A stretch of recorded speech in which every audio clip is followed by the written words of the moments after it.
이슈 털어주는 남자 김종배입니다.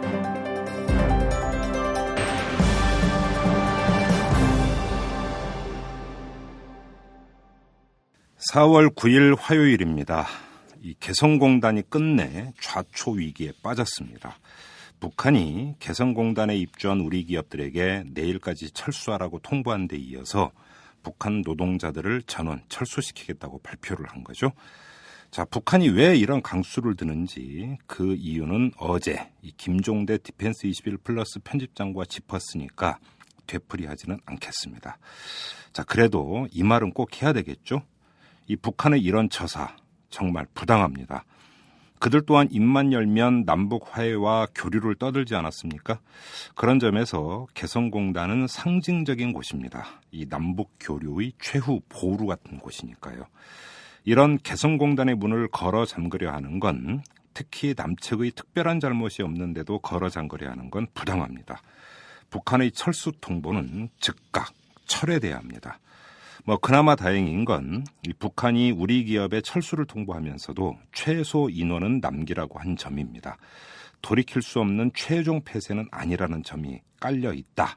이렇게 읽어도 되지 않을까요? 아무튼 이 북한의 조속한 원점 복귀를 촉구합니다. 자, 광고 듣고 시작합니다. 재벌과 모피아의 함정에서 탈출하라. 종횡무진 한국경제.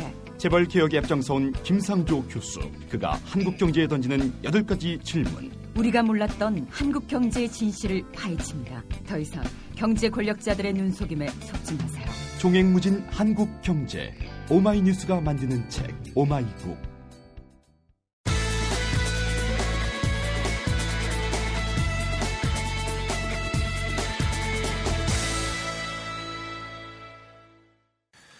요즘 대학가에 아주 극명하게 대비되는 두 현상이 교차하고 있습니다. 이 오세훈 전 서울시장, 나경원 전 새누리당 의원, 그리고 박희태 전 국회의장 등을 교수로 줄줄이 모셔가면서도 김세균 서울대 교수에 대한 명예교수 임명은 손사래를 치고 있는데 그 이유가 희망버스에 올라서 교갑으로부터 견책 처분을 받은 것 때문이라고 합니다.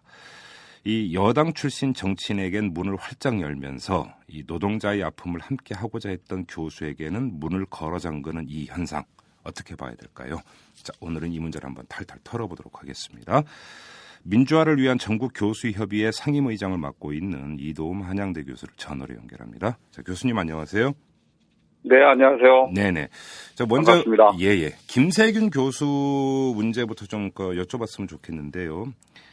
이 명예교수 임명에도 자격 조건이란 게 있는 겁니까? 대개 서울대 규정에 의하면 15년을 재직을 했으면 네. 거의 자동으로 되게 돼 있죠. 아, 자동으로? 네네네. 근데 제가 기사를. 근데 내규상으로 징계를 받으면 네. 명예교수 추대를 하지 않을 수도 있다 이런 조항이 있는데. 네. 그 조항에 의해서 김세균 교수가 희망버스에 갔다는 이유 하나로 교가부에서 그 견책을 받은 게 있어요. 예. 그 견책 받기 전에는 사법부에서 그 100만 원 벌금을 받은 게 있고. 네. 그래서 이제 차례대로 말씀드리면 희망버스를 탄 것 때문에 100만 원 벌금을 받았고. 네. 그것 때문에 교가부는 견책이란 징계를 냈고. 네. 대학교 당국에서는 명예교수 추대를 하지 않은 거죠. 그렇죠. 이 서울대 내규를 보니까 이렇게 돼 있어요. 재직 기간 중 징계를 받은 사실이 있거나 사회적 윤리적 무리를 일으켜 학교나 교수의 명예를 크게 손상시킨 사실이 있다고 인정된 때에는 명예교수 추대를 하지 아니할 수 있다. 이렇게 되어 있거든요. 네네네. 여기서 징계를 받은 사실이 있다는 점, 바로 이걸 문제 삼은 건가요? 간단히 정리를 하면. 네, 그렇죠. 근데 사실 법원에서도 네. 선고유예 판결을 했기 때문에 선고유예라는 건 거의 무죄에 가까운 거잖아요. 예. 100만 원 벌금밖에 낸 것이 아니기 때문에 예. 그걸 징계라고 볼 수도 없고 예. 그리고 김세균 교수님이 무슨 성희롱이라든지 이런 도덕적 윤리적인 문제를 하드에 한 적도 없기 때문에 그건 거의 성인 수준으로 도덕성을 지켜오신 대표적인 지식인인데 예. 그런 사유로 징계를 한다는 것은 참 있을 수 없는 일이라고 생각합니다. 그래요. 근데 여기에 또 제가 좀 아까 읽어드린 내규에 보면 명예교수 추대를 하지 아니할 수 있다는 이야기는 무조건 안 한다도 아니잖아요, 사실.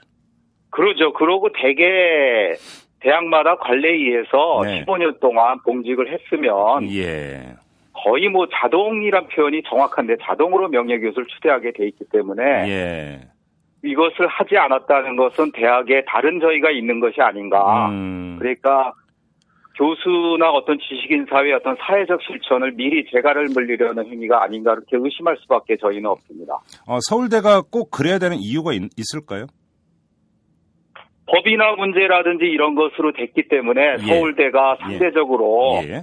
교가부나 권력에 대해서 상당히 뭐라 그럴까 약한 입장이 있다 할까요? 어떤 학내 독립성이나 자율성을 지킬 수 없는 입장에 있다고 할까요? 그런 입장이 있기 때문에 근본적으로 네. 학교 당국이 눈치를 보거나 과잉으로 행동한 것이 아닌가 그렇게 생각합니다. 그러면 서울대가 나경원 전 새누리당 의원을 행정대학원 초빙교수로 임용을 했거든요. 그러면 네. 이 나경원 전 의원을 초빙교수로 임명한 것도 지금 그 교수님께서 말씀하셨던 그 서울대의 저의 이 연장선상에서 임용된 걸로 봐도 되는 겁니까, 그러면? 저도 뭐 그렇게 봅니다. 서울대뿐만 아니라 지금 대학들이 네. 어떤 학문의 전당이나 진리 욕구의 어떤 실천 도량에서 벗어나서 네. 그 기업 연수원으로 전락했거나 시장에 이제 포섭된 것이 네. 가장 큰 문제고요. 그러다 예. 보니까 권력과의 어떤 관계에 있어서도 학문의 어떤 독립이나 자율성을 지키지 못하는 것이 비일비재하고 네. 그러니까 한쪽에서는 권력계 조금 비판적인 교수들에 대해서는 과잉으로 징계를 하려고 하고 그렇죠. 그 반대편에서는 권력에 있는 분들은 과잉으로 접대를 하려고 하는 것들이 지금의 어떤 대학의 몇몇 대학의 흐름인 것 같습니다. 그래요. 근데 좀 교수님 네네. 여기서 일단 좀 용어 정리를 좀 하고 넘어갔으면 좋겠는데요. 자, 네네. 명예교수, 그다음에 나경원 전 의원은 서울대 행정대학원 초빙교수로 임용이 됐고 오세훈 네. 전 서울시장은 한양대 대학원 특임교수고 또 이 네네. 돈봉투 사건의 주역이었죠. 이 박희태 전 국회의장 같은 경우는 건국대 법학전문대학원 또 석좌 교수예요. 네네. 그러니까 저는 정교수, 부교수 이런 건 그러니까 들어봤는데 뭐가 이렇게 네. 많습니다. 일단 명예교수부터 한번 좀 정리를 하죠. 명예교수는 정년을 하신 교수님을 다시 그러니까 모시는 이렇게 이해를 하면 되는 겁니까? 네, 명예교수는 학교마다 규정이 조금씩 다르지만은 네. 대개 15년이나 20년을 예. 재직했을 경우 예.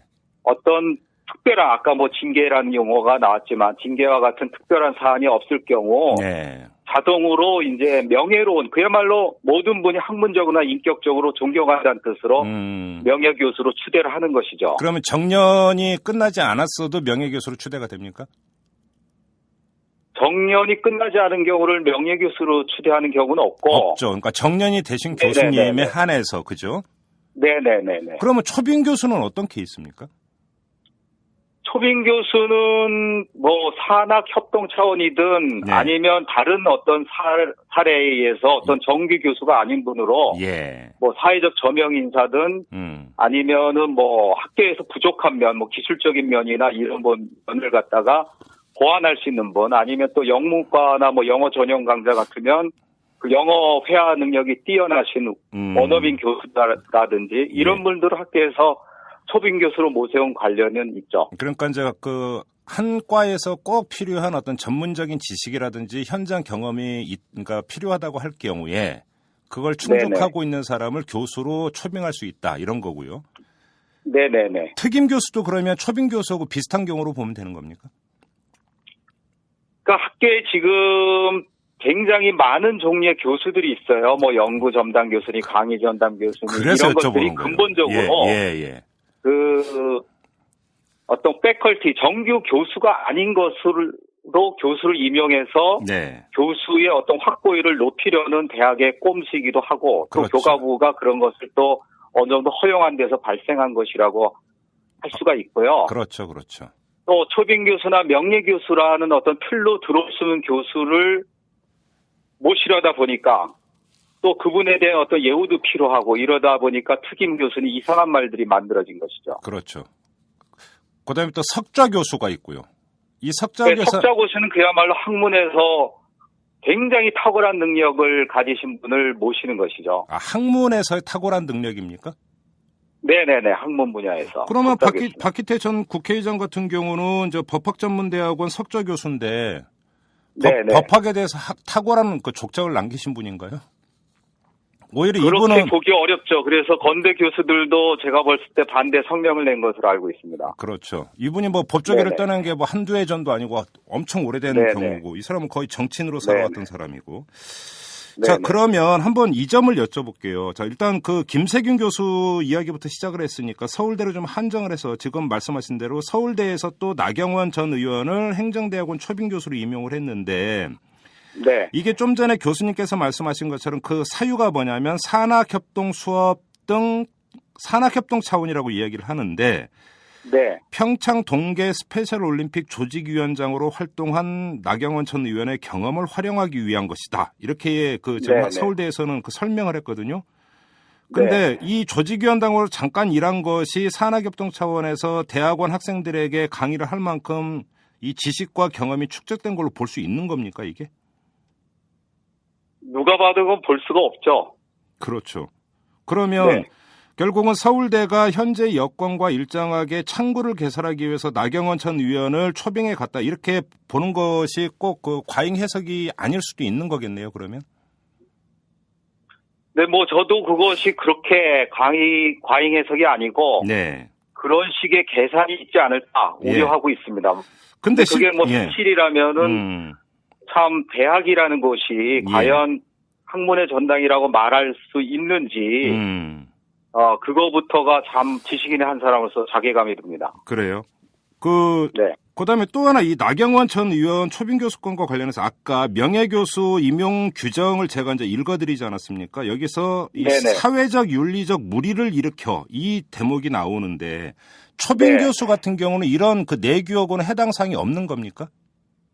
그거는 제가 서울대 내규를 자세히 읽어보지 않아서 잘 모르겠습니다. 그렇습니까? 자, 네. 그러면 한양대의 경우는 어떻습니까? 오세훈 전 서울시장 같은 경우는 대학원 특임 교수로 임명이 됐는데 이것도 네. 비슷합니다. 공공정책대학원에서 고급 도시행정 수업을 이제 그 강의한다고 하는데 서울시장 네. 때의 경험이라는 것 아니겠습니까? 이 점은 네네네. 어떻게 평가하십니까? 이 임용 케이스는. 그것 또한 뭐 나경원 교수 임용과 네. 거의 뭐 유사한 점이 많다고 생각합니다. 그래요? 그러면 오세훈 전 서울시장이 학생들 앞에서 강의를 할 만큼 전문적 지식과 경험이 축적됐다고 보기 어렵다 이런 판단이십니까? 뭐 변호인으로서나 언론인으로서 또 서울시장 경험으로 봤을 때 네. 전문적 경험은 있다고 볼 수가 있죠. 그것까지 부정할 수는 없는데 네.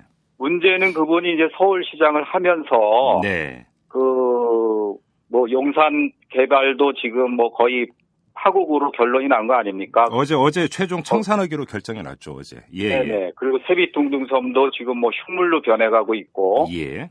또 그런 것뿐만 아니라 그분이 그동안 하신 것을 보면 어떤 인간보다는 개발 위주로 행정을 갖다 했기 때문에 네. 어떤 실패한 행정가나 아니면 상당히 비인간적인 네. 아니면은 예. 구시대의 어떤 개발 위주의 패러다임으로 몰아붙여서 수많은 사람을 죽게 한 오년산에서도 18명이나 죽지 않았습니까? 예. 거기 예. 예. 비자니라든지 뭐 거칠행들이다 돈을 갖다 다 몇천 원씩 투여하고 수해 방지 사업에서는 소홀히 해서 그런 결과가 나왔잖아요. 예. 그런 것으로 봤을 때 과연 그 사람이 뭐를 가르칠 수 있는지 진짜 우스갯소리로 그 사람이 한 잘못 때문에 그 잘못에 대한 어떤 우리가 성찰로서 배울 것이 있는지 네. 그렇게 묻지 않을 수가 없는 거죠. 그렇죠.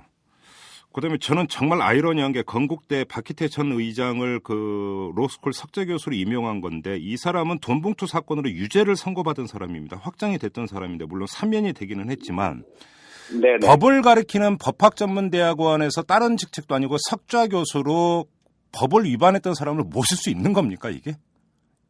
이게 학생들 앞에 그거는 학교 내규에도 있다고 보겠지만은 예.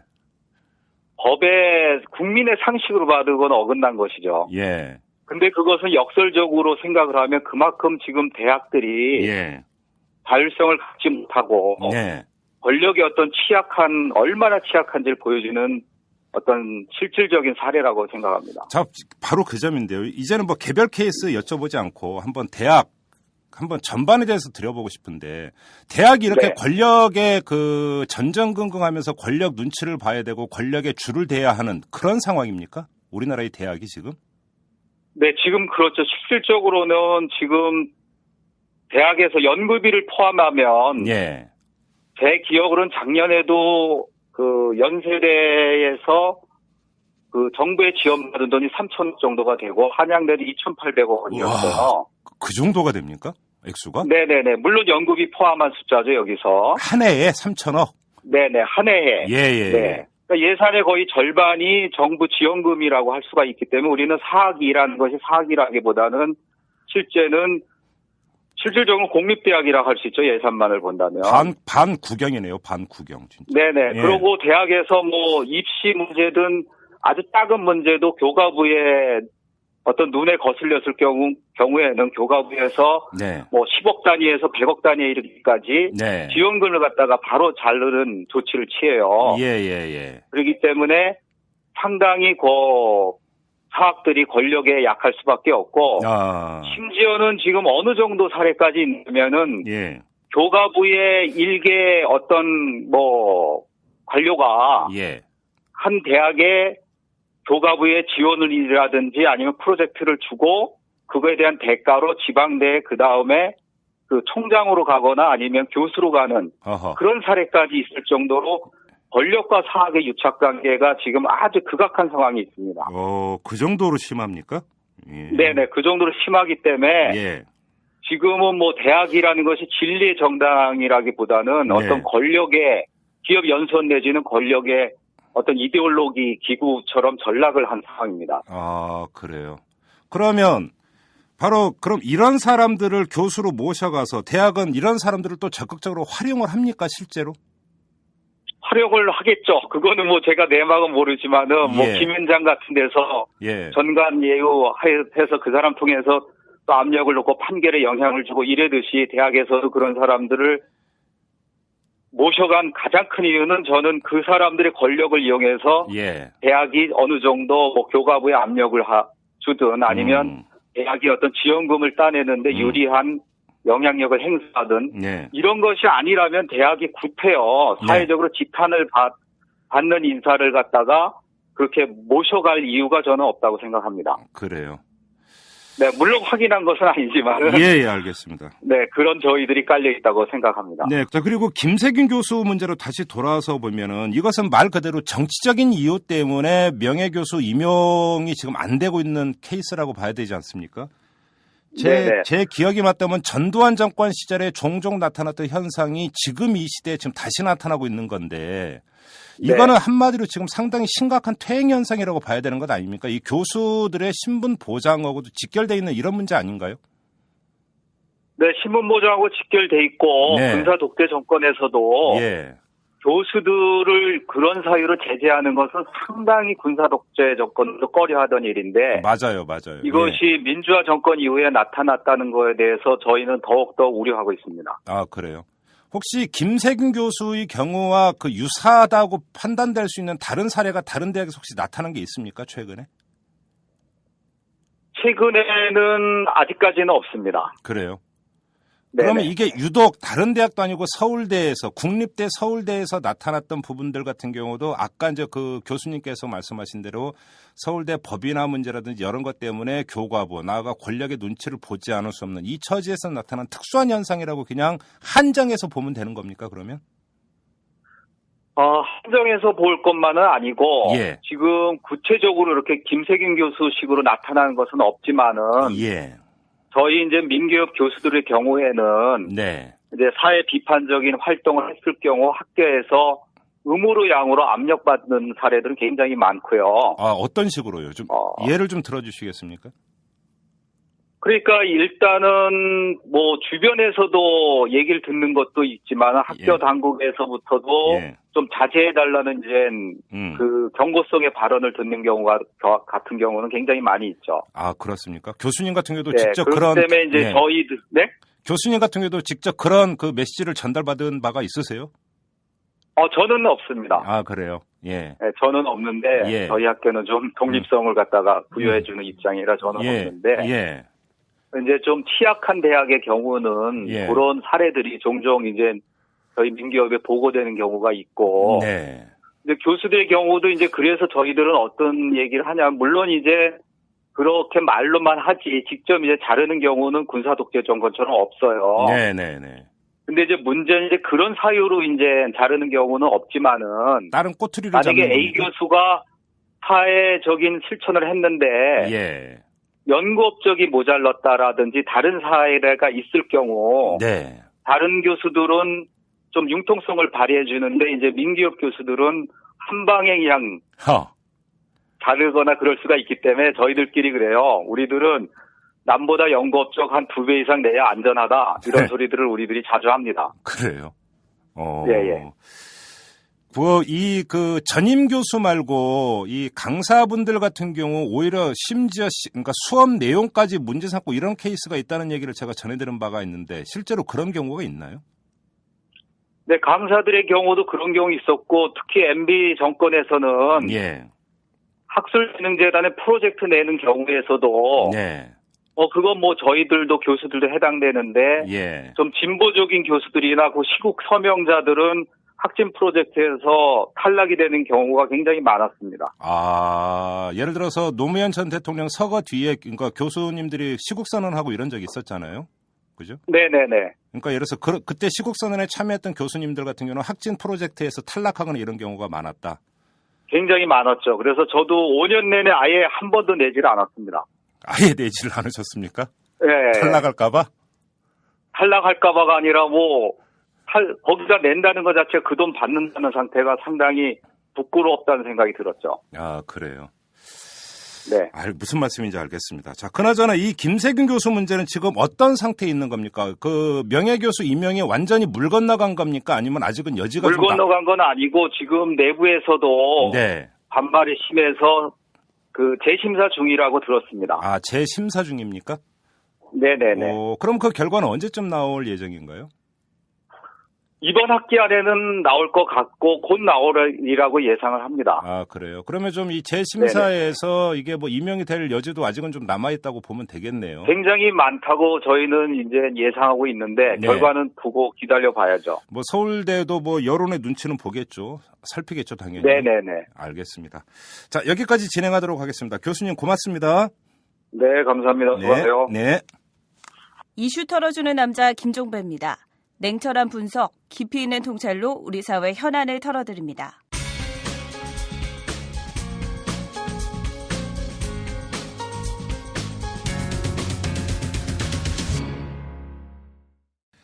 자, 매주 화요일에 찾아오는 코너입니다. 황상민의 그는 왜? 자, 오늘도 그 주인공이시죠? 황상민 연세대 교수 모셨습니다. 안녕하세요, 교수님. 네, 안녕하세요. 네. 자, 오늘 한번 이걸 사실은 좀 미리 여쭤봤어야 되는데 이걸 한번 좀 짚었으면 좋겠습니다. 이른바 멘붕. 멘붕. 그렇죠. 멘탈 붕괴. 작년 4.11 총선 있고 나서 그 야권 성향의 그 유권자들은 이른바 멘붕이 왔다고 했어요. 그리고 대선이 지나고 또 이 멘붕이 왔다고 하는데 실제로 저도 주변에서 그런 사람 진짜 많이 봤어요. 그렇죠. 왜냐하면 뉴스도 안 본다. 근데 그게 일시적 현상이 아니라 지금도 그래요. 지금 세상 살기 싫다. 네, 쳐다도 보기 싫다. 쳐다도 보기 싫다. 이 심리는 어떤 심리예요? 실제로 그 상황에 대해서 배경을 조금 더 설명을 해 주셔야 돼요. 예를 들면 뭐 정치적인 부분에서 변화를 기대하거나 또 현재 기존의 틀이나 질서는 아니다라고 믿는 분들이 어떤 바뀌어지는 거에 대한 희망을 가지고 있었죠. 그죠? 그렇죠. 그렇죠. 이 심리부터 먼저 이야기를 해야 돼요. 이런 심리는 마치 현실이 살기 힘들다. 그리고 그랬을 때 메시아가 와가지고 네. 이 현실을 바꿔줬으면 좋겠다. 네. 라는 심리하고 그렇게 다르지는 않아요. 근데 메시아가 안 온 거죠, 결국은. 아니죠. 예, 조금 이제 천천히 하세요. 왜 그렇게 급하세요? 예. 일단 작년 4.11 총선에서 뭔가 이건 확실히 바뀔 수 있잖아요. 그렇죠. 왜? 적은 너무나 말이 안 되고 또 그 적은 완전히 찌그러들었어 이제. 그렇죠. 누가 제정신으로 저 말도 안 되는 대를 지지하겠냐. 그래서 이거는 그냥 나나도 우리가 확실히 이긴다 생각을 했어요. 그리고 변화는 분명히 올 거다. 그렇죠. 바로 변화의 전령사는 지금 바로 문 밖에까지 와 있는 거예요. 그냥 그렇죠. 문만 열어주면 돼. 질 수 없는 선거라고 했으니까. 그렇죠. 그런데 결과를 딱 보니까 질 수 없는 선거에 졌어요. 예. 이럴 때 사람들의 심리는 어떻게 되겠어요? 허탈감인가요? 허탈감도 있지만은 놀라워라 이거예요. 아, 오히려 당혹감이 거기에 또 깔려 그렇죠. 당혹감이 더 있는 거야. 아. 이게 대체 어떻게 된 거야? 내가 쟤하고 내가 김정비 씨하고 씨름을 했다. 네. 그 내라는 거는 이만기를 이야기하는 거예요. 아, 저하고 이만기 선수. 그렇죠. 그럼 누가 이겨요? 이만기 선수가 당연히 이만기는 손가락 하나만 가지고도 김정비 씨를 이길 수도 있어요. 아, 손가락 한 발가락까지. 네, 발가락까지 입니다. 그렇게까지 생각하는데 갑자기 이만기가 네. 김종배 씨의 삿발을 딱 짚는 순간 그냥 엎어지는 거예요. 네.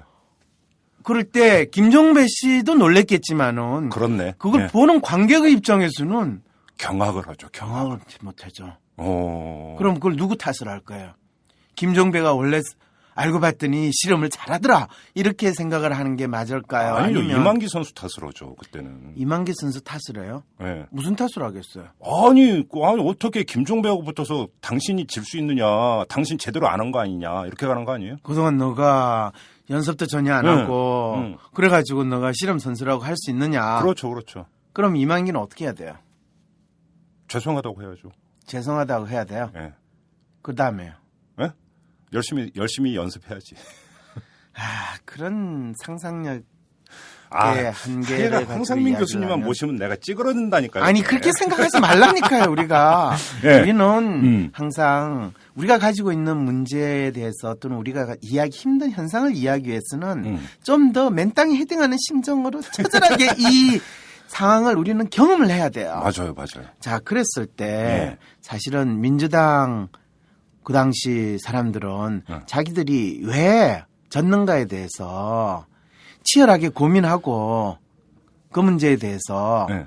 더 이상 질 수 없다. 예. 그 모습을 보였나요? 안 보였나요? 안 보였죠. 안 보였죠. 안 보였죠. 그 인간들은 그럼 앞으로는 보일까요? 안 보일까요? 지금 대선 끝난 지 몇 달은 아직도 안 나오고 있잖아요. 안 보이고 있잖아요. 또. 그렇죠. 예. 그 말은 앞으로도 보일 가능성이 없다는 거예요. 아. 그런데 예. 문제는 그 작년에 이 4.11 총선 끝난 다음에 네. 그러면 국민들은 예. 민주당에 대해서 딱 보니까 아예 쟤네들은 싹수가 노래. 예. 그러면 아예 우리가 판을 그냥 갈아엎든지 예. 다른 대안을 구하자라는 생각을 했을까요? 안 했을까요?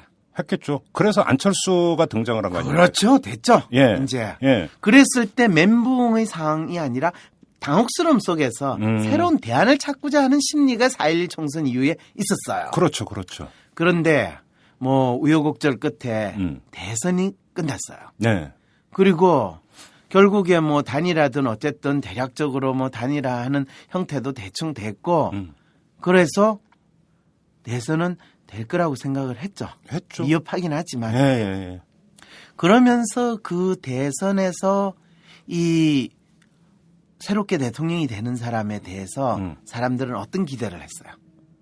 새롭게 대통령이 된 사람? 될 사람에 대해서. 될 사람에 대해서 이 판을 갈아주기를 바랬죠. 그렇죠. 예. 그리고 그 사람은 지금 새로운 변화를 일으킬 수 있는 진정한 구세주다. 네. 4.11 총선에서 뭔가 되기를 바라는 거는 어떤 한 사람의 초점을 둔 구세주라고 생각하기보다는 그렇죠. 그냥 이 배경음악을 깔아줄 이 그분이 올 전령사 개념으로 제대로 나팔 불어줄 사람들이 될 것인가 한데 나팔 불어줄 그 군악대가 형성이 안 되더라도 그래도 뭐 그 그렇죠. 그렇죠. 영도자가 오시기만 하면 그 찌질이한 애들 다시 모아가지고 뭔가 제대로 되지 않을까. 그러니까 쉽게 말하면 이제 견마잡이가 좀 부실해도 백마를 탄 왕자님만 등장을 하시면 그렇죠. 멋있어요. 진짜 너무나 멋있게 표현했어. 그러면 되면 모든 문제가 해결될 거라고 기대를 했어. 예. 나름대로 기대를 했는데 네. 백마를 탄 왕자는커녕 나귀를 탄 이 산초 판차도 지금 안 나타난 상황이 돼버린 거예요. 그러면 대선 이후도 역시 간단히 그러면 이 멘붕의 심리는 길을 잃어버렸다. 그런데 당혹스러움이 예. 혼란으로 바뀐 게 이 멘붕의 심리예요. 아, 혼란. 예. 그 혼란은 겉으로 드러내는 혼란이라면, 겉으로 드러낼 수만 있는 혼란이라면, 사실은 사람들이 자기가 피부로 더 느껴요. 예. 그런데 마음속으로 가지고 있는 혼란이라면, 예. 이거는 개인적인 회피 반응을 보이게 돼요. 아, 마음의 정리가 안 돼 있습니다. 마음의 정리가 안 되니까 대개는 그냥 동굴 속에 숨거나 나 귀찮아 예. 뭐 이런 식으로 하면서 피하려고 하는 거죠. 그러니까 뉴스도 보기 싫어 이렇게 되는 거고요. 이거는 사실은 이 광신자들이 지구의 종말 뭐 이러면서 세상의 종말을 기대할 때 그 종말이 일어나지 않았을 때 가지는 심리적 충격하고 상당히 유사해요. 아, 그래요? 그럼요. 왜냐하면 광신자들은 종말이 오면 당신의 믿음이 확인된다고. 확인되는 거잖아요. 그렇죠. 그리고 자기들은 새로운 나라로 자연스럽게 그분의 인도에 의해서 갈 거라고 생각을 하거든요. 그렇죠. 휴거. 그렇죠. 네. 그런데 그 종말의 날이 안 왔어요. 그러면 우리의 종말의 날을 예언했던 저 선지자는 가짜 예언자구나. 저 자식을 능지 터쳐매라. 이렇게 하나요, 안 하나요? 안 오죠. 왜 안 할까요? 왜 안 해요, 진짜? 모르세요? 네. 그건 사회심리적으로 상당히 이 뚜렷한 현상이에요. 왜 그러는 거예요? 그 예언자가 예. 나의 이 간절한 기도를 하나님이 받아주셔가지고 예. 우리의 종말의 기회를 늦춰졌습니다, 여러분. 이렇게 이야기를 해요. 아, 그런 거예요? 그럼요. 그리고 그 종말이 오지 않은 그 당혹스러움과 혼란을 예.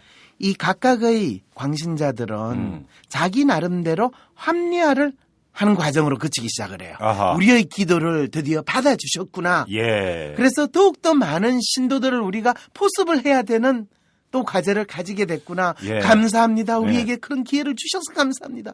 이런 식으로 생각하면서 기존에 하던 행동 패턴을 더 강화시키는 일이 돼요. 아하. 그래서 민주당 그 인간들이 예. 바뀌지 않아요. 그리고 멘붕 상태라고 이야기를 하는 걸로 예. 각자 사람들은 막연히 기대했던 것이 이루어지지 않은 것에 대한 예. 심리적 혼란을 예. 스스로 회피하는 반응으로서 멘붕이다.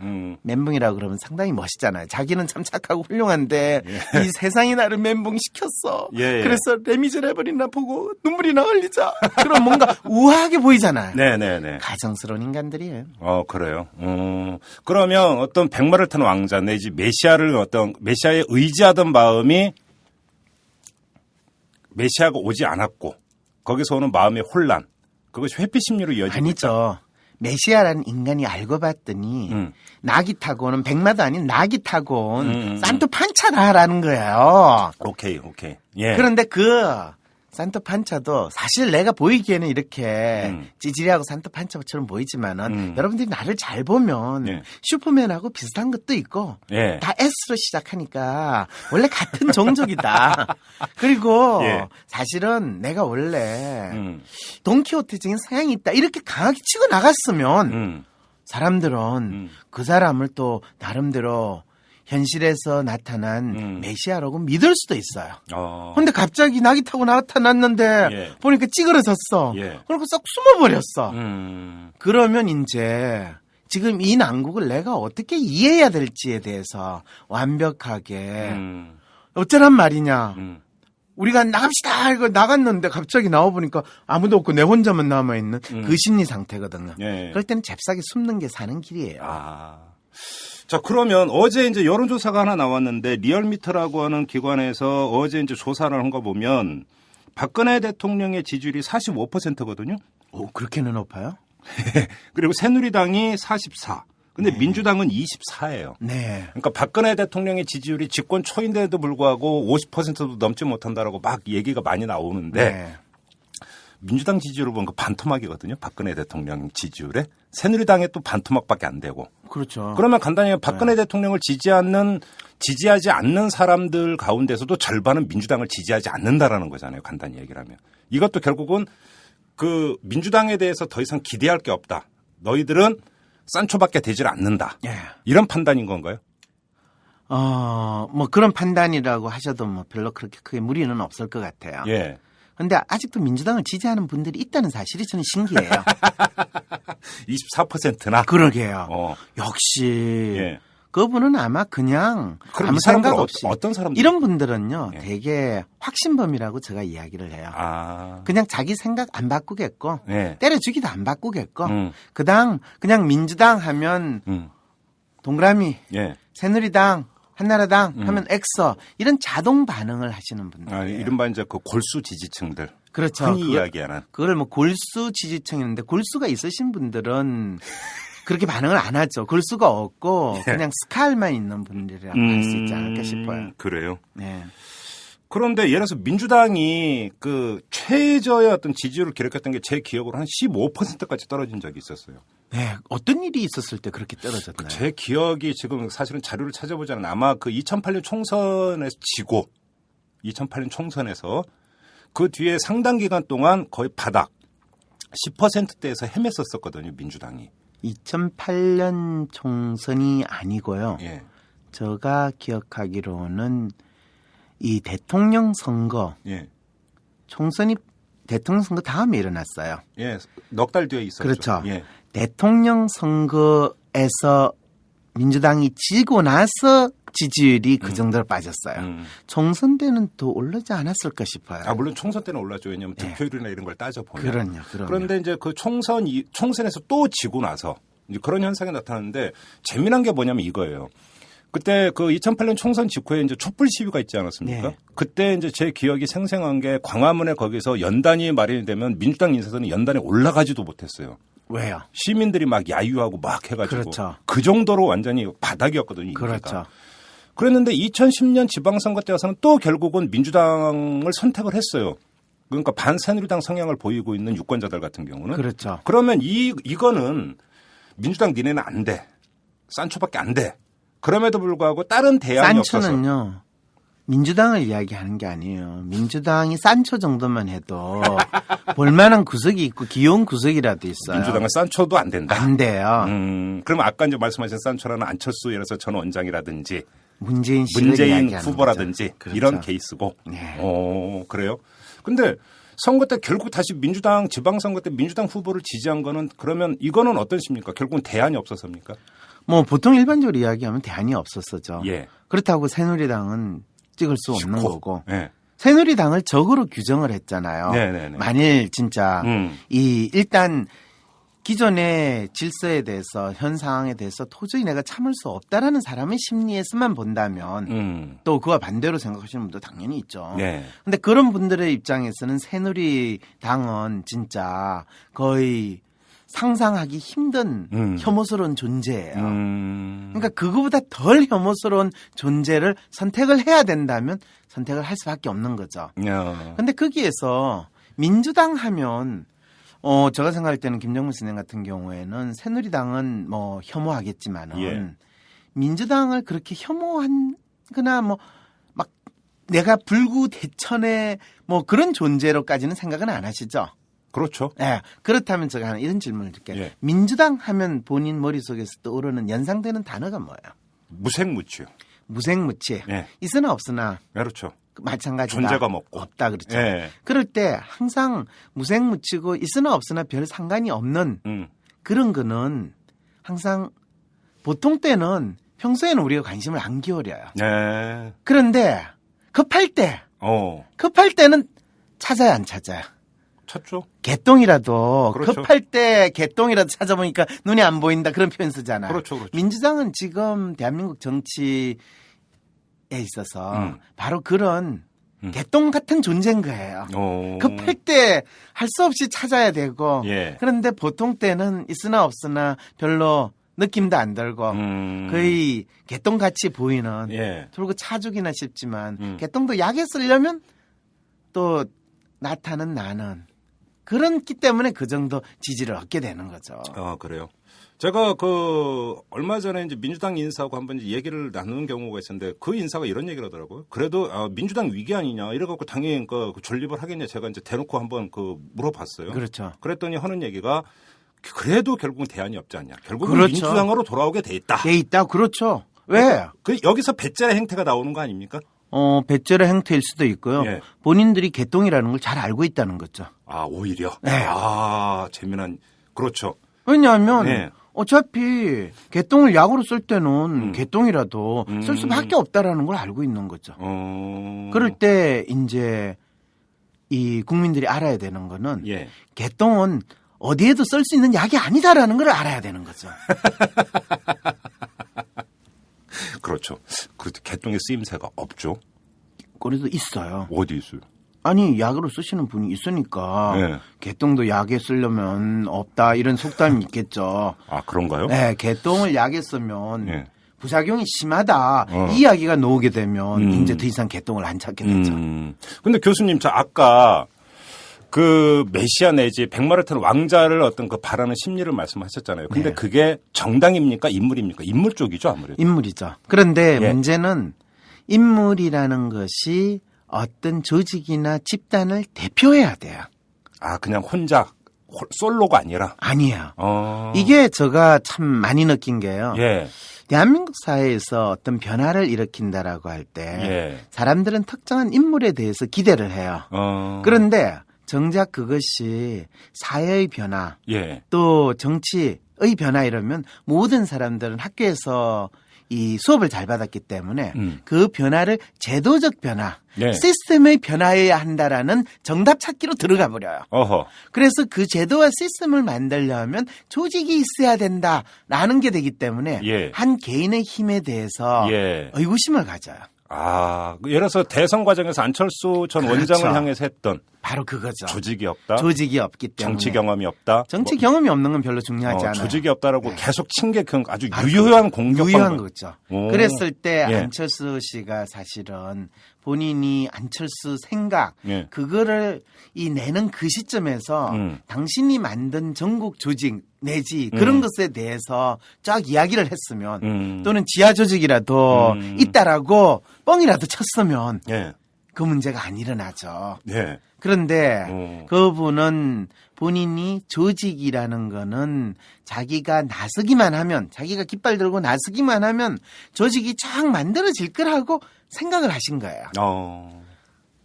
안타깝게도 조직은 그렇게 깃발 들고 나서면 몰려들어가지고 만들어진 조직은 대개 그 사람들이 순수한 마음으로 나오겠어요? 아니면 뭔가를 기대하고 만들겠어요? 기대하고 만들고. 그렇죠. 조직이라는 거는 그 조직에 참여한 만큼 보상을 기대하는 심리가 기본이에요. 맞아요. 예. 그런데 이분이 깃발 들고 나오면서 뭐라고 그랬어요? 자기는 그 자리 배분 안 한다고 했죠. 그러면 조직을 만들겠다는 거예요? 안 만들겠다는 거예요? 예, 그래서 그때 정치권에서 그 얘기가 있어요. 네. 저 양반이 정치를 알고 지금 저런 얘기를 하는 그렇죠. 건가? 그 얘기가 여의도에서 잠깐 나온 적이 있었어요. 그게 바로 그 사람은 대중의 심리를 전혀 고려하지 않고 내 마음이 네 마음이고 내가 나서기만 하면 모두들 그냥 요원의 불길처럼 일어날 것이다 예. 라는 착각을 하고 있었던 거죠. 그러면 이 대선 중간에 안철수 전 원장의 지지율이 조금씩 빠지고 그게 문재인 후보로 올라갔던 그것이 바로 예. 조직의 힘에 대한 예. 이제 인식을 하면서 예. 그것이 특정한 인물을 통한 조직과 동시에 있어야지만 그것이 답이다, 예. 정답이다라고 믿는 대중의 막연한 심리를 확인시켜주는 거죠. 그러면 예를 들어서 이제 메시아를 그러니까 기다리는 심리라고 하는데 거기도 일정한 조건은 같이 그러니까 깔려 있는 심리네요. 그러면. 그럼요. 예수님을 보세요. 예. 예수님도 조직을 만들었어요. 12제자? 12제자. 예. 12제자를 만든다는 게요. 예. 얼마나 중요한지 아세요? 옛날에 뭐 대통령이 나오시는 분이 저한테 와서 자문을 구했어요. 네. 저가 났으면 상당히 많은 사람이 저를 지지를 해줄 것 같습니다. 그랬더니 그러면 몇 명 정도가 지지를 해줄 것 같습니까? 그랬더니 저가 나서기만 하면 전국에 저가 참여를 했던 조직이 한 20만 명 정도 되니까 예. 그 회원들이 도와주지 않겠습니까? 그러더라고요. 그래서 제가 그럴 수도 있겠죠. 그 대신 제가 지금 당장 나가셔가지고요. 네. 앞으로 1년 동안 나는 당신한테 한 푼도 안 받아도 좋으니까 예. 당신이 지금 하는 활동을 예. 도와주겠다. 예. 내 모든 지금 일을 다 팽개치고 나와서 도와주겠다. 라고 하는 아무나 하지 말고 네. 당신 주위에서 있는 사람 중에 당신이 참 괜찮다라고 하는 사람 3사람만 사흘 안에 데려오십시오. 무조건적으로 헌신할 수 있는 사람. 네. 네. 그러면 내가 당신을 확실하게 도와주겠습니다. 라고 이야기했어요. 예. 사흘에 그 사람이 3분을 데려왔을까요? 안 데려왔을까요? 안 데려왔을 것 같은데. 못 데려와요. 그래요. 네. 그 말은 뭐냐 하면 내가 너한테 뭔가를 보상을 줄게 아니면 월급을 줄게 하면 그분은 수백 수천 명을 몰로 수는 있을 거예요. 예. 그렇지만은 아무것도 기대하지 말고 아무것도 바라지 말고 그냥 이리 오너라 예. 나와 같이 물고기를 잡자. 예. 사람들을 구하자. 예. 그럴 때 그냥 오는 사람 세 사람을 구하기 힘들어요. 근데 예수님은 예. 놀랍게도 12명이나 조직을 구성하신 거예요. 오호. 그래요? 이게 얼마나 대단한 일이에요. 그러면 정치는 기본적으로 기브 앤 테이크입니까? 기브 앤 테이크인데 뭘 기브하고 뭘 테이크하는지에 대해서는 예. 각자 달라요. 달라요. 그럼요. 많은 사람들 그걸 돈이라고 생각하는데요. 예. 그렇지 않아요. 예수님이 정치를 하셨나요? 아니면 사람들에게 정치를 하셨나요? 아니면 뭘 다른 일을 하셨나요? 정치라고 볼 수는 없죠. 사실 예수님도 정치였어요. 그렇다고 봐야 되는 거죠. 그럼요. 예. 가장 예수님이 먼저 하신 건 사람의 마음을 잡았어요. 그렇죠. 그게 정치라면 맞죠. 그럼요. 예, 맞아요. 정치로 사람의 마음을 잡는다. 그렇죠. 유권자의 마음을 잡는다 그렇죠, 하면 그렇죠. 예수님은 상당히 훌륭한 정치인이에요. 예. 그리고 예수님은 또 정치인이 진짜 사람의 마음을 오래 잡는 방법도 아셨어요. 오호. 어떤 일인지 아시죠? 그 뭐예요? 오래 잡는 방법이? 당신이 돌아가셔야 돼요. 아. 당신이 활동하는 과정에 적들의 무리에서 장렬하게 전사하셔야 돼요. 그러면 영원히 따르는 사람들의 마음에 잡아요. 그러면 노무현 전 대통령을 추모하는 그런 마음도 비슷한 맥락에서 그럼요. 이해할 수 있는 건가요? 그럼요. 그랬을 때 항상 예. 죽은 뭐가 살아있는 누구를 잡는다라는 게 예. 그냥 논 이야기가 아니에요. 그래서 당신이 진짜 사람의 마음을 잡고 훌륭한 정치인으로 남기를 원하세요. 그러면 대부분 정치인들이 예, 그러겠습니다. 그래요. 그러면 죽으세요. 이렇게 이야기하면 모든 대부분의 정치인들이 고지선 못하겠는데요. 이렇게 이야기를 하게 되죠. 그러니까 뭐 꼭 죽는다라고 하는 것이 예를 들어서 어떤 그 육체적 생명을 끊는다는 의미뿐만이 아니라 그렇죠. 죽음을 각오하고 모든 기득권을 다 내려놓고 탈탈 털은 모든 걸 다 비워버리는 그런 것까지도 포함이 되는 그럼요. 죽기를 각오하고라는 건 그렇죠. 바로 그런 거죠. 그렇죠. 그렇죠. 그런데 그 예. 죽기를 각오하고 성부수를 던진다라고 했을 때는 그 사람은 되게 살아남아요. 근데 왜 그걸 못할까요? 정치인들이. 왜 못할 것 같아요? 제가 그 지금까지 접해본 것 중에 그 모든 걸 비우고 한 몸 던지는 경우를 본 기억이 거의 없어요. 잘 없죠, 그죠? 네, 거의 예. 없어요. 그거를 하는 쇼는 또 몇 사람이 했고 그 근데 쇼가 그게 성공한 경우도 있고 예. 실패한 경우도 있는데 예. 가장 큰 이유는요. 예. 그 사람들이 예. 말로는 국민을 위한다고 하지만 진짜는 자기를 위하기 때문에. 그렇죠, 그렇죠. 네. 예. 그래서 그 행위를 못하는 거예요. 그 소리를 탐하는 겁니까 결국은 작은 이? 그분한테는 그게 소리가 아니고 대리죠. 당사자한테는. 예. 알겠습니다. 자, 그러면 이 질문 한번 좀 드려보도록 할게요. 두 가지 갈래가 여기서 이제 나오는데 그러면 예. 안철수 만약에 전 원장이 지금 그 보궐선거에 출마를 하지 않았습니까? 예. 그래 만약에 당선이 된다 국회의원에. 예. 당선이 된다고 한번 가정을 해보죠. 예. 그러면 이 사람이 이제 원내에 진입을 해서 민주당 의원들 누군지는 해가지고 원내 교섭단체를 꾸릴 것이다라는 전망이 많아요. 그렇게 기대를 하죠. 여의도에서.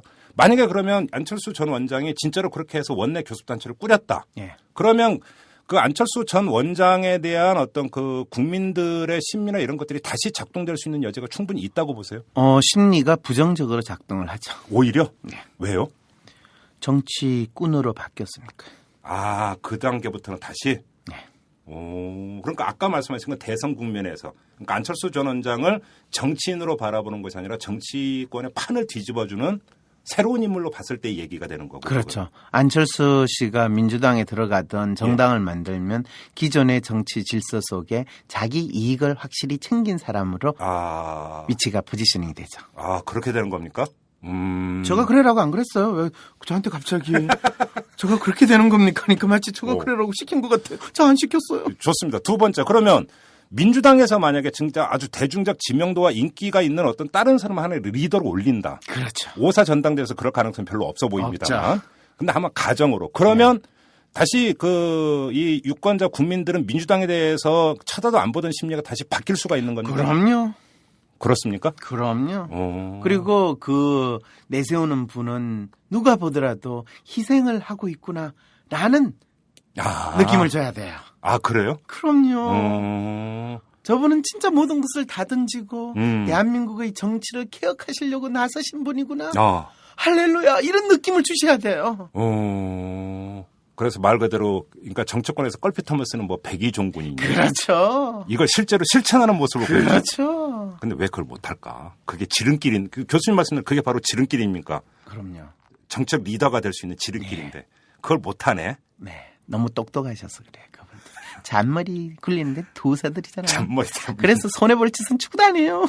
그런데 놀랍게도 제가 정치심리, 대중심리를 탐색해보면서 대중은요 참 우둔한 것 같지만은 특정한 정치적 리더가 네. 희생을 한 거, 예. 그 희생에 대해서는 아주 마음의 빛은 확실히 기억을 해요. 아, 그렇습니까? 그건 진짜 감동적이에요. 그러니까 사실 우리나라 그 정치사를 되돌아보면 정책 리더가 되는 그 정책 리더의 지위를 확보하는 과정에서 보면 정풍운동이니 뭐니 해갖고 기존 질서를 정면으로 치받아 가지고 돌파를 했을 때 비록 그게 실패를 하더라도 이럴 때 실패를 보통 하더라도 그거는 엄청난 자산으로 나가는 그렇죠. 거예요. 그때 이제 정치 리더가 되는 경우가 많았거든요. 그럼요.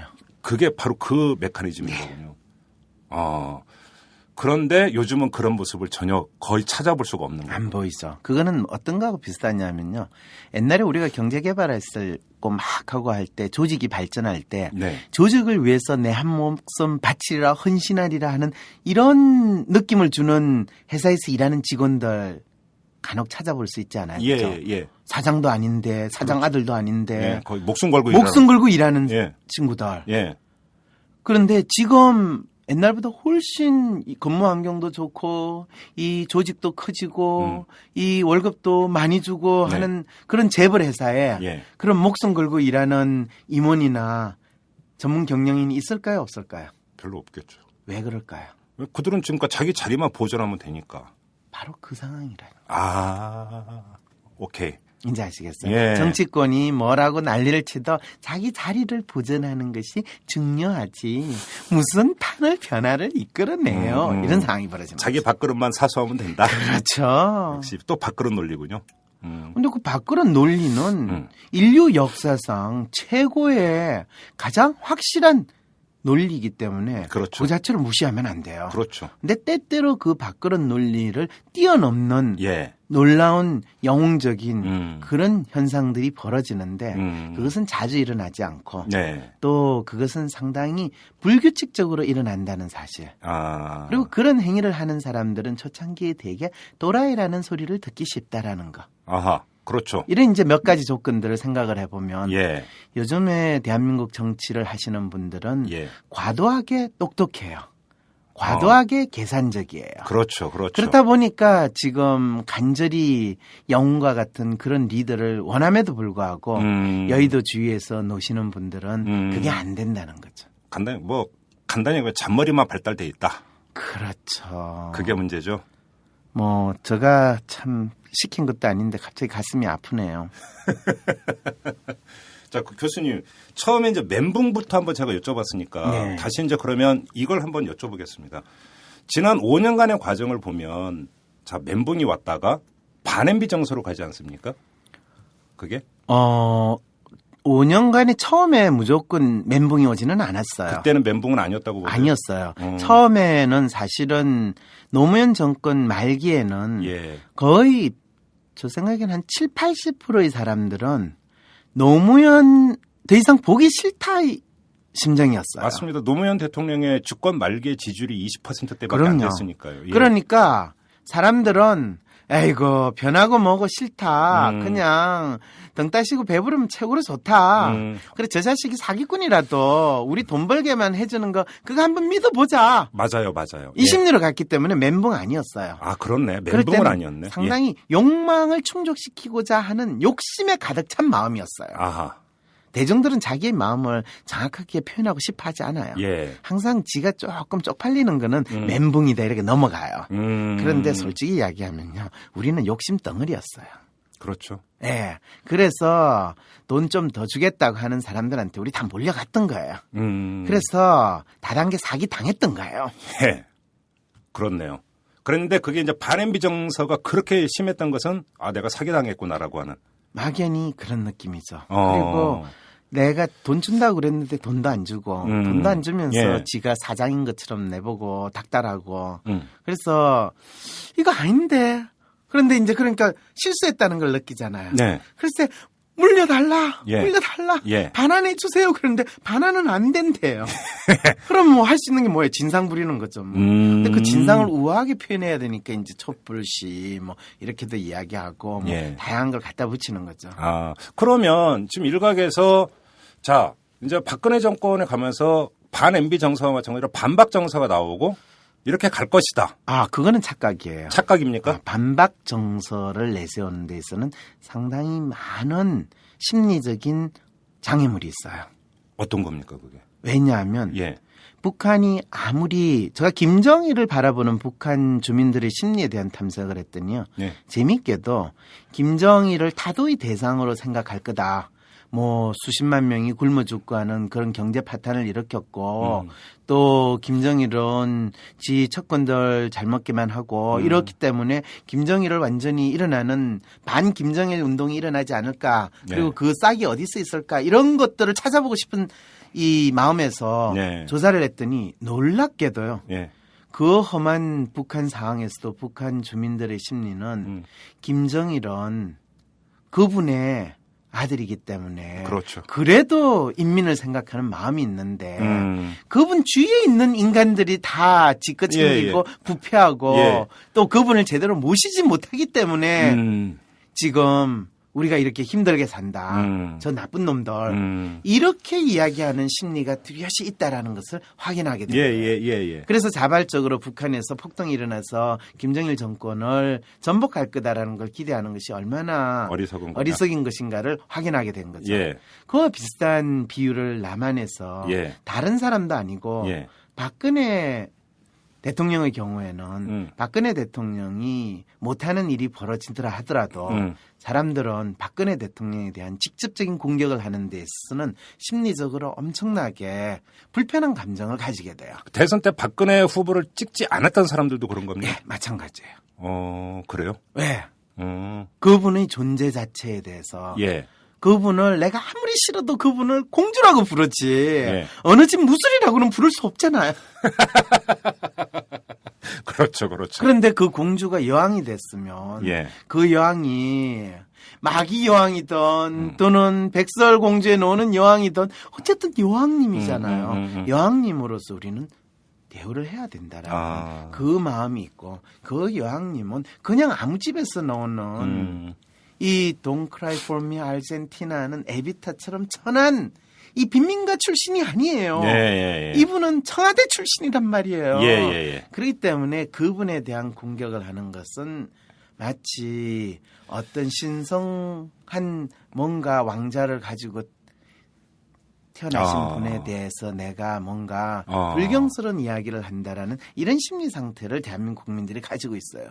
놀랍지 않아요? 그러면 반엠비 정서 그렇게 했던 것도 이명박 대통령의 어떤 출신 네. 이런 것도 일정하게 작용을 했다는 거예요? 그럼요. 그래요? 이 천박하게 재벌의 앞잡이 노릇을 했는데 지가 마치 왕회장이 한 거를 직거로 했으니까 그것도 사기였거든요, 사실은. 예.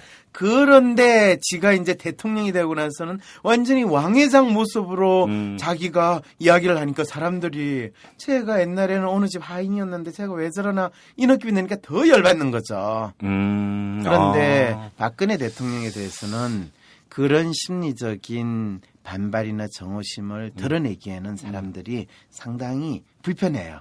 그러니까 지금 뭐 이 지지율이 사실은 이명박 대통령 때보다 훨씬 지지율이 떨어짐에도 불구하고 박근혜 대통령에 대한 직접적인 험담하는 이야기는 사람들이 거의 못하고요. 하려고 하더라도 이거 하면 저 잡혀가는 거 아니에요. 그래도 이명박 대통령 때는 우리 욕이라도 했는데 그 욕한 것 때문에 잡혀가지는 않았잖아요. 근데 이번에는 확실히 잡혀간다던데요. 이런 식의 심리를 사람들이 이야기를 하면서 더욱더 표현을 하지 않게 되는 거죠. 그래요. 그러면 야권 뭐 몇몇 인사들이 이런 얘기를 하는 걸 제가 들었는데 박근혜 대통령이 정권 초기에 보여주는 모습 보니까 인사부터가 실수가 너무 잦다. 그러니까 조만간 아마 힘이 빠질 거고 반박 정서가 다시 창궐 할 테니까 우리는 거기에 올라타서 노만 저으면 된다. 이런 식의 사고가 엄청난 착각이라는 거네요. 그렇죠. 그분들은 진짜 뭐 머리가 나쁘다고 표현하기는 보다는 당신들의 욕심에 눈이 어두워가지고 예. 실제로 당신들이 적이라는 사람도 제대로 파악도 못하고 또 대중들이 가지고 있는 심리는 거의 보지 못하는 진짜 말 그대로 눈을 감고 세상을 보는 구시대적인 틀 속에 갇혀 있는 분들이다라고 이야기를 할 수밖에 없죠. 그러니까 이탈남을 그 야당 의원들도 참 많이 듣거든요. 아, 그러세요? 네. 그럼 다행이네요. 이 지금 황상민 교수님의 말씀을 좀 꼭 귀담아 듣고 그 의원회관이나 국회의사당에서 좀 토론 좀 했으면 좋겠습니다. 야당 의원들 정말. 그분들은 토론하는 거 별로 안 좋아하세요. 그 전원이라도 좀 해줬으면 좋겠습니다. 그러면 누구한테 전해줘요? 자기들끼리 뭔가. 자기들끼리 서로 또 욕심에 눈이 가려가지고 못 보는구나 그런 이야기를 서로 하겠어요? 이런 분들일수록요 서로 만나면 존경하는 의원님 하면서 우화를 떨어요. 맞아요. 진짜 그거 한번 여쭤볼게요. 꼭 하면 상대당이든 뭐든 그냥 아무개 의원님이 아니라 존경하는 아무개 의원님 꼭 호칭이 그렇대요. 그렇죠. 존경하는 의원님이라고 표현할 때는 항상 한국 사람들이 가장 뚜렷한 심리는요. 네. 겉으로 존경한다라는 표현을 할 때는 쏙으로 개XX 이렇게 되는 상황이라는 거. 그것이 실제로 사람들의 심리예요. 그래서 저를 어떤 분이 볼 때마다 존경하는 황 교수님 이럴 때 저는 속이 덜컹해요. 아니 이 사람이 나를 대놓고 욕을 하는구나. 예. 그래요? 모르셨어요? 아니, 근데 팬들이 스타나 이런 걸, 그러니까 만났을 때 막 손잡고, 저 정말 좋아해요, 존경해 이러잖아요. 그건 진심 아니에요? 진심이세요. 그런데 그분이 떠나고 나면 돌아서 그 자식 내가 인사했더니 역시 생긴 대로 별 볼 일 없더구만. 이렇게 하게 되는 거죠. 그런 건가요? 모르셨어요? 저는 그래도 그거는 진심인 줄 알았죠. 그 착각하고 사세요. 그냥 그 정신건강이 좋으니까. 알겠습니다. 자, 오늘 이제 그 황상민 교수와의 그 근은 왜 이제 마무리를 해야 될 것 같은데 이번 회차만 마무리하는 게 아니라 황상민의 근은 왜 코너는 자, 오늘부로 자, 마무리를 하도록 이렇게 해야 될 것 같습니다. 그동안 수고 많으셨습니다. 진짜 섭섭합니다, 교수님. 네, 우리가 섭섭한 마음을 가지면 또 언젠가 다시 만나리 이런 이야기를 할 수 있지 않겠습니까? 약속하신 거예요?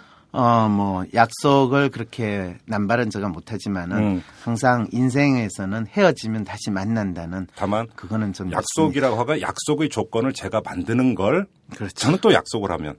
그렇습니다. 그러면 되잖아요. 그렇죠. 훌륭하세요. 역시 마지막에 얼마나 현명하신 분이고 똑똑하신 분이라는 걸 이렇게 저한테 확인을 시켜주시고. 그래도 우리 교수님이 마지막으로는 저한테 덕담을 해주고 가십니다. 덕담이 아니에요. 저는 누구한테 덕담하는 사람 아니에요. 저는 있는 대로 보이는 대로 이야기를 하고 때때로는 보이지 않는 것까지 끄집어서 이야기를 하는 바람에 뒤통수를 맞아요.